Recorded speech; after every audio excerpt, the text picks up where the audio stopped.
Sabbatical, back with another video. Today looking at if Interlaken, Switzerland is the adventure capital of the world. If you haven't heard of Interlaken before, it's located centrally in Switzerland between two lakes.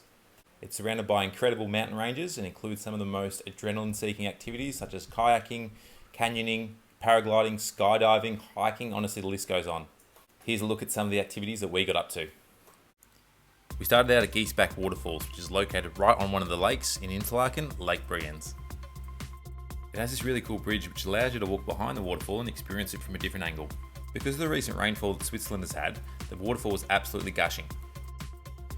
The waterfall obviously being one of the main tourist attractions of Geeseback, there's also the Geeseback Hotel. Now this has been in operation for over 150 years and people still stay there to this day.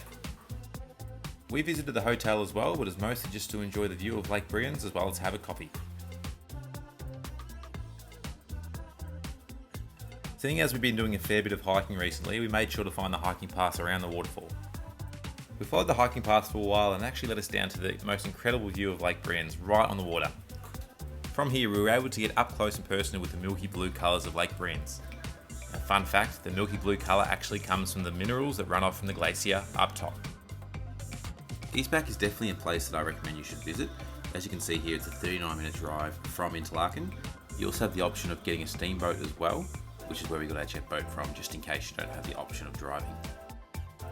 Now we obviously did have the option of driving as we were still in our motorhome. These next few clips here are just a bit of footage from our drive to Interlaken. You can see some of the awesome mountains and even roads up on the hill up there, the zigzag sort of hairpin turns that we got. This next one is just to contrast what we came from. So obviously having come up the mountain, this is what we left behind. Pretty cool views of the mountains and the hills. And funnily enough, as we kept driving up the mountain, we actually came across this, which is essentially us just driving through the clouds. It looks like fog, but that is indeed clouds. Pretty hard to drive, we're going very slow at this point, and basically just praying that we didn't come across any other cars or bikes or anything like that. Final clip here is just us coming down the mountain. You can see the milky green river just running alongside it, and it's just pretty cool. The next day we actually went up to Thun. We got the funicular up there. It's the closest mountain to Interlaken, and as you can see from the sign there, it's about 1,300 metres above sea level. Now would I have this as a must-do activity in Interlaken? Look, probably not. It does have some pretty awesome views though. Memory cost us about 20 Swiss franc each, which is roughly equivalent to 40 Australian dollars per ticket just to get up to the top. But if you are planning on going paragliding, I'd definitely recommend that before this. You get a very similar view of the lakes. The mountains behind them are pretty awesome as well, but again, nothing you can't see if you are planning on paragliding. And speaking of paragliding, here are the clips of our paragliding adventure. Enjoy.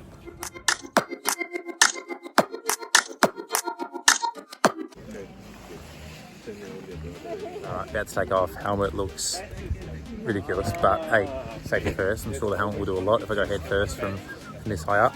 How's mine look? Sarah's excited. Hers fits a bit more snug than me. I look like one of the guards at, what's the castle? We haven't been there yet, Buckingham Palace, one of those guys.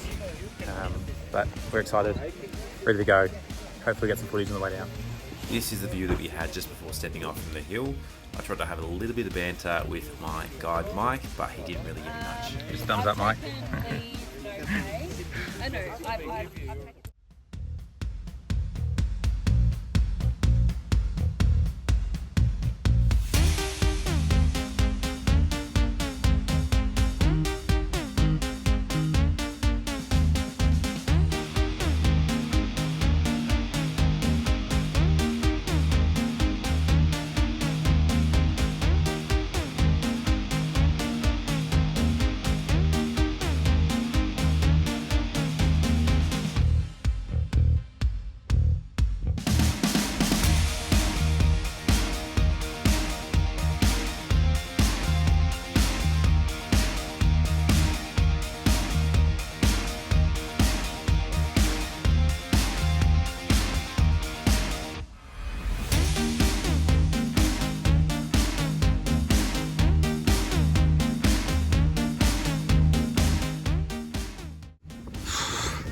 I just made it back on the ground. Geez, I'm glad we're down. Took me for a bit of a roller coaster. That was a bit of fun. Made it. That was so cool. So that was our paragliding adventure using Paragliding Interlaken. Honestly, I can't recommend those guys enough. They were fantastic. Recorded a bunch of photos and videos of us during the trip as well, and we honestly both just had the best time. I wouldn't say that myself or Sarah are adrenaline junkies, but we actually didn't feel that nervous in the lead up. Maybe it's to do with the fact that you actually walk off the hill as opposed to, skydiving where you jump out of a plane. But honestly, it was a 10 out of 10 experience. I can't recommend this highly enough for anyone that is considering doing it. But for now, on to jet boating.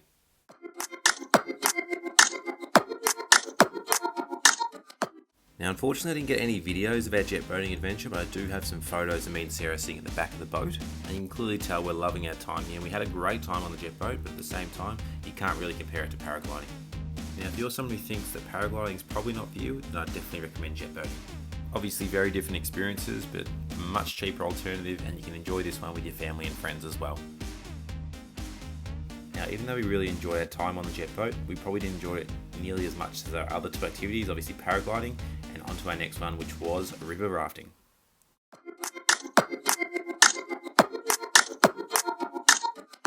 Now, unfortunately, much like our time on the jet boat, I've only got photos here of our river rafting, but I reckon they still give a pretty good idea of how awesome the experience was.